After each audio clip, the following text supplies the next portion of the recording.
Thank you. So first of all, I'm really happy to be here. The first Pygrunn conference that I attended was a couple of years ago, and by then I was really new at Python, and I'm happy to note that by now I've gathered enough experience to actually have a bit of a story of my own. And what I'm going to talk about is, as the title says, Python as a scientist playground. So what I intend for this talk is if you write Python packages to give you a handle on how I choose the packages I do. And if you're using packages maybe and you're new to it, maybe give you a bit of a guideline on how to traverse the playground that's out there. So first a little bit about me. I'm a scientist, I'm a PhD student at the university here. I should be finished by now, but I'm not. So that'll take a little bit longer. And the field that I'm in is called molecular dynamics. It's not exactly interesting what I do exactly. All you need to know for now is that it includes molecules. So I assume that you have not seen a molecule since high school. And these are two example picture molecules drawn in they're different molecules with different drawing styles. And this is some sort of a drug, and this is actually caffeine that makes you stay awake for so long. And the takeaway here is that a molecule is a collection of atoms. So these spheres here, for example, or the intersections here and the letters, that are connected to each other with bonds. That's a molecule. That's all you need to know about molecules for now. And now I want to do some sort of Python program involving molecules, so I need to find somehow to, tell Python what a molecule is, to get a data type to describe my objects. And the good thing is that any molecule is a graph, as in the mathematical graph, the network object. Because you can very naturally describe the atoms as nodes in a graph and the bonds between them as edges. So it's a very natural way to encode your molecules. Now, for the rest of the talk, I will mention the word graph really often. What I do not mean is this kind of graph where you plot your data. What I do mean is this kind of graph where you have a network of nodes and edges connected. Just to be really sure. Now, what do I do as a scientist? As a rule of thumb, is I try to solve problems that have not been solved before. And in particular, if you involve computers in science, there's usually three things you can do with computers in science. One is run simulations to generate data, to run numbers. The second is set up simulations so you can run more numbers. And the third is, more general, is analyze results. This could come from a poor sap who's working in a lab and producing all sorts of data, and counting moths on trees or something, or analyze the results of simulations. Those are basically the three things you can do with computers in science. Throughout this talk, and also in my work, what I do mostly is analyzing results that I get from other sources. So, as a background. Now, as a scientist, like I said, I try to solve unsolved problems, but I can only do that because so much work has already been done. Newton preempted this really nicely a couple of years ago by saying, if I have seen further, it is by standing on the shoulders of giants. And this is kind of amazing, because in a way, he predicted both PyPI and Anaconda. Because I can make all these awesome Python programs because I don't have to reinvent the wheel every other Monday. Instead, I can just do, focus on the problem that I am interested in. However, there is a problem here. Because the Python ecosystem is so large, so healthy, so amazing, PyPI and Anaconda are basically too good. Because I have a problem involving graphs, and there must be dozens of packages involving graphs. I would not be surprised if one of you had your own graph package. That would probably solve my problem. So the problem remains is not to find one, but find which one. And just as a word of warning, this is a story about my personal experiences, how I perceive it. I did not do some large-scale social study to make sure that all the scientists behave this way. But I do think that this is, fairly generic. And to nail it down, as today's simple example, I want to find a package that can work with graphs and can tell me the shortest distance between any two nodes in my graph. Very simple problem.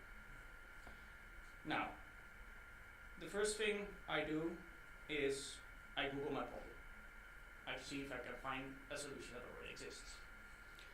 And in finding what package to use for my problem, the first rule is that PR is really, really important. Because if I can't find your package, if I don't know it exists, the chance that I'll use it is 0. And there's several ways, several sources that I use to find out about packages that exist. The first is Google. I look at the GitHub recommended repositories, Stack Overflow questions, scientific literature, recommendations by friends and colleagues. And of course, Pygrunn talks that introduce all sorts of new solutions. And if I know your package exists, the first thing I look at is either the first page of the documentation or the README, which should be fairly concise to the point, let's say 1A4. And that should give me the idea that I can solve my problem with your package. It doesn't have to tell me how, I just need to be able to be sure that I can. Probably. And in addition, it's not really necessary to provide code examples there, but do give me a short list of the most impressive features that your package can solve. Now, if I do this for my graph problem, I come up with 5 packages on my short list. These are in arbitrary order, and these are graph tool, NarrowX, iGraph, LifeInGraph, and a submodule of SciPy. Now, for full disclosure, I am not officially affiliated with any of these. I do have a PR open for NetworkX, but that's just to be, honest. Now, okay, given that these 5 packages exist that could solve my problem, I look at documentation. You cannot spend too much time on your documentation if you write a package. Because this documentation should tell me what your package can do. It should do more than just describe it though, it should really showcase it. Show me why it is awesome that you can solve this problem. Why is this hard? What do you do better than everyone else out there? And beyond that, browsing through your documentation, I must be able to guess how I will solve my problem using your package. Which either means good function names, good short to the point code examples, maybe a tutorial or two. And in addition, I need to be able to learn how to use your package. I need to learn your naming styles. I need to learn your which functions are relevant, what your API looks like. And that probably means that just having the API docs there is not good enough, because that will not tell me how great your package is. In addition, you should avoid technical jargon and terms in your documentation, because I'm from a different field. I'm a chemist. If I look for graph packages, I would probably end up somewhere in mathematics, and I do not know the names, I do not know the terms. So I must be able to understand how to use your package without knowing the jargon involved. On the other hand, you should definitely include jargon and technical terms in your documentation, because it might happen that I want to look up further resources. And in that case, I do need to know what term to look up on Wikipedia. I need to know the common jargon that's involved, and especially include references to scientific literature, because I'm a scientist. That's my bread and butter. That's where I find how to use it, what's great about it, how does it compare, what is it built upon, and who continues upon it. Now, I've got 2 examples of it. One where it's bad that they use jargon, and one where it's good. But to be honest, I had to look really hard for the bad example, because most of the documentation for these 5 packages is really good. And this is one of the examples that I found. So in red, I have all the jargon-like terms that I do not immediately understand, because I'm not from this field. This is far too specific. And to make it a little bit worse, these 3 parameters are completely undocumented, so I have no idea how it works. And having me read the source as a new user of your project is not acceptable. On the other hand, for the same method, this bit of documentation is really good because it explains to me what it does, whose method it is, where I can find it in the literature, and it actually shows me a typical usage example, which is good. Now, if you want to look for a gold standard in documentation, I would definitely say the scikit-learn documentation. Because like I said, I'm a chemist. I know nothing about machine learning. Everything I do know about machine learning comes from their documentation. It is really, really good. Now, if you look at those 5 graph packages and the documentation, most of them are fairly decent. What I call good documentation is there's a tutorial, there's API references, there's descriptions, examples, and a little bit of a hand-holding exercise on how to use the package. iGraph at least has a tutorial on API docs, which would help me a long way if I have to. And Python Graph is kind of sad because it has no online documentation. I would have to make docs to actually read what it can do. So I would have to invest effort to find out what it can do, which is opposite world. So that means basically that Python Graph is out. That gets dropped from the shortlist because it does not convince me that I can or how I can solve that problem based on this documentation. Now, the third one, the third rule is that it must be Python 3 compatible. I have other dependencies in my code, and those do depend on Python 3. And in addition, I want to use my solution, 300 days from now. And this is approaching really, really rapidly. After that, I will wipe Python 2 from all machines that I have root access to.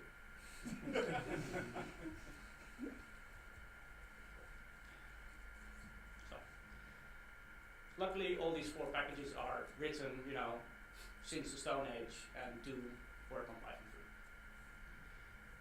3. Rule 4 is maybe less obvious, but that is that your package must be really easy to install. So that means it should probably be distributed through pip or conda. I'm fairly old school, so I prefer pip. And pip, CQ, conda should deal with all your dependencies. And if it doesn't, because they're soft dependencies or optional or something along those lines, at least have a very clear list on your somewhere central web what I should install before I can install your package. In addition, I always like pure Python packages because if I have to compile C or C++, I'm really dependent on having the same build environment, and because I work on Linux, I probably have one and I can set up one, but my users might not necessarily be able to do that. And this also applies to your own dependencies. If you have a dependency on something which depends on this ginormous C library, I'm still going to have trouble using your package. Also, if I'm writing a program, which is just for me, to analyze this results once, there is a fair bit of leeway here. I can, like I said, I'm on the same environment, I can install your package without too much trouble. If I'm writing a general tool for a general scientific audience that are supposed to use it, I am fairly strict in this, because to be honest, scientists do not know how to use computers. At least in my field. If you tell them to compile C, they will not know what you're talking about. So if you look at those 5 packages again, 4 by now, you see that GraphTool has extensive C++ dependencies. It's not even on PyPI. It advises you to install it through apt or a different package manager. NetworkX is pure Python, so that's easy. SciPy, I think everybody knows, it's built on C and Fortran, but it does provide precompiled rules for pretty much any platform. So that's, that might be good enough. And iGraph has a C core with functionality, and the C core is not distributed through PyPI, but it's setup.py, downloads and compiles it secretly in the background if you can't find it, which I find fairly impolite, to be honest.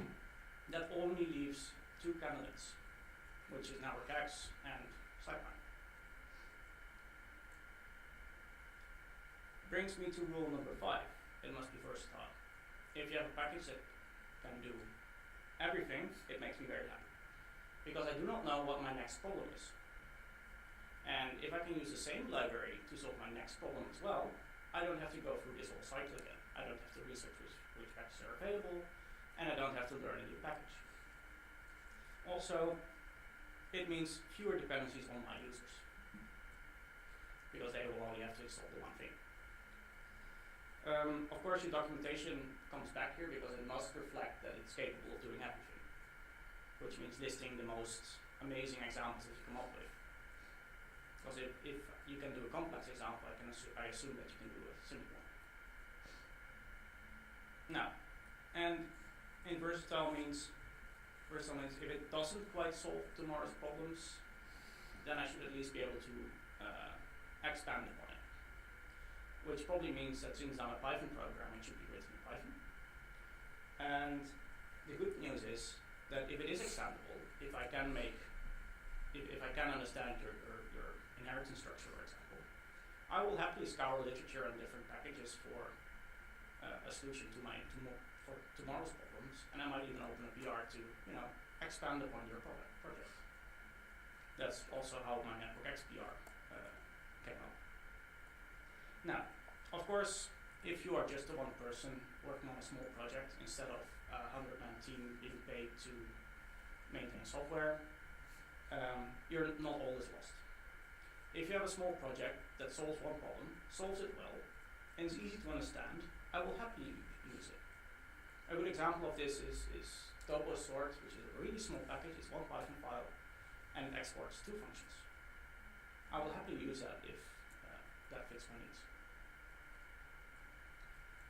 Now, if you want to look at how versatile a package is, what I do is I go through documentation, and for SciPy I get basically this list of 6 functions.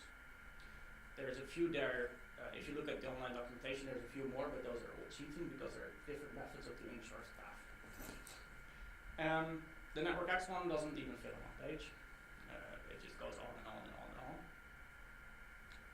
So, to sum that up, NetworkX does more than I want to count, and SciPy does 6 things. Which means that for my first try, I will use NetworkX to try to solve my problem. Because that's easy to install, it maximizes my chances that I won't need to learn another one tomorrow.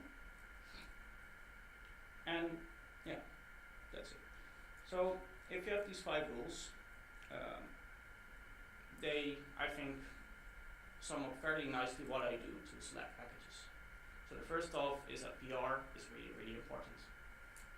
I need to know your package exists. I need to be able to guess that it can solve my problem. It doesn't need to tell me how, that's for later. The documentations should inspire confidence that I can solve my problem. And it should give me a hint of how I should be able to do that. The Python 3 thing is just a hard filter. I mean, if you don't do Python 3, you're gone. And rule number 4, it must be easy to install. Because I want to do research. I want to solve my problems. I do not want to fight with build environments and all sorts of development packages that are not listed on your README or install guide. That just annoys me. It doesn't help me in my research. And it must be versatile, because who knows what tomorrow is. Now, if you look at these rules, you can sort of partition them into 3 groups. The first group is a hard filter, where if I can't find your package or it doesn't run Python 3, I'm not going to use it. And it's not because I don't like your package, but I don't know it exists. The second 2 groups are very fundamental in completing packages, and the first of it is good documentation and making it easy to install, make it easier to use your package. So ease of use is one of the things that people use to weigh if they want to use a package. On the other hand, there is being able to do more than a competition. And this also includes doing things faster, actually. Because if you can do the same computation in a millisecond instead of a second, it means I can do all sorts of brute force science by just running more numbers. So being faster enables more options. Now, to conclude beyond this, you need to spend effort to make me use your package. Many scientists get it wrong, and they think that their software is so awesome that I should spend effort to learn how to use it. But that only goes if there's no easier options, and not necessarily better. And writing my own solution, at some point, will be a much easier option than learning how to compile your program. And also, if I can't get it to work in 15 minutes, can't get a working minimal example in 15 minutes, I will go on to the next package. And this is, I think, also something that is a good hint for people new to Python and maybe science. If it doesn't work, move on, try the next thing. Just start the cycle again. Of course, if that also doesn't work, at some point you go back and try harder, but as a first rule, don't spend too much time on the one solution. Okay. And I think that's actually all I have to tell for today.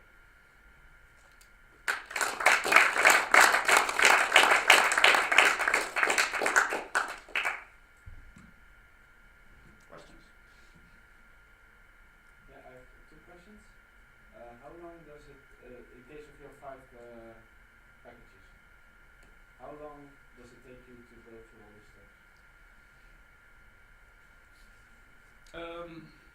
That is not an easy question, but I will, like I said, I will spend roughly 15 minutes on every package to make a first cut. So, yeah, finding a top one takes, let's say, half an hour at the most. Okay.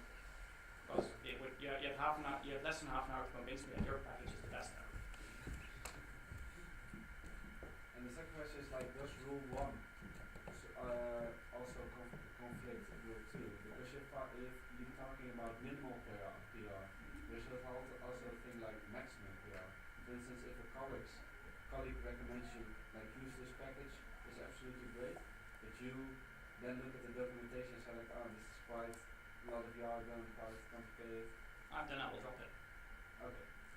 Because I know then that package A exists, but package B and C also exist, and those might be easier to use. It will be on the list, but it will not be the first choice. Yes? I fully agree with your 5 points, but I would argue that there is missing a 6th point, developer community, or the user network. Yeah. What if your packages you're analyzing does not fit any of those points, but you have to make a choice which to use? Then developer community is the key. Yes. I would put that on a documentation in worst case scenario. Let's put it that way. Because if I can't find a documentation describing how to use it, but there is a community that can explain it to me, it's a good second. Yes. I think it's, for me it's the 0.0 what I usually use. It's really rough, but I usually look just at the most recent commit. When something is fresh, then it generally a first selection from the user. Yeah, I can see why. It's also something I sometimes look at if I'm tight. But in general, I don't think it necessarily means something is easier to use. Yeah. So I might then still spend more time in getting my research done. Okay, so I'm going to ask a very, very dangerous question here. Please do. Why Python in the first place? Why should scientists use Python and not anything else? Oh, that's actually a very easy question. So the first off is the super rich ecosystem that I've highlighted, and the second is that Python is really good for rapid prototyping. So I can try something without worrying about types and all these things and syntax and efficiency. I can just shove it all under the carpet and just see if it works in the first principle. Because very often it doesn't. As a scientist, I try things, and oftentimes I just have the wrong idea. And since the first prototype takes, 15 minutes, it's not too much time lost going on to the next prototype.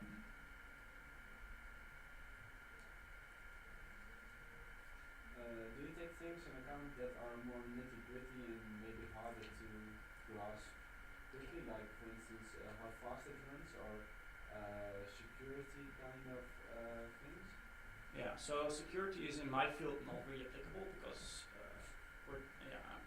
it's just true. I'm doing science, I'm just trying things, and it blows up in my face, bad on me. About being fast, it depends on the application I have in mind. If I have something that needs to analyze a couple of terabytes of data, then yes, speed becomes an issue, and I will have to accept that I am going to need to compile C or C++ modules. I'll just need to accept this, but that's part of the question that I want to answer in the first place. If the initial question would have been, I want to find the shortest path between two nodes in a graph of 10 million nodes, then speed becomes an issue, and network X might not have made the cut, for example. Yeah, I would like to argue again, if you're off by one at the end, even faster than precision counts. Especially as scientists. It depends on the application. Because especially in my field, molecular dynamics, we do simulations and we are plagued by finite precision on one end and limited sampling on the other end. So if it averages out over 1 million runs, it's fine. So it depends on the application. Sometimes I really want the exact answer, oftentimes, but not always.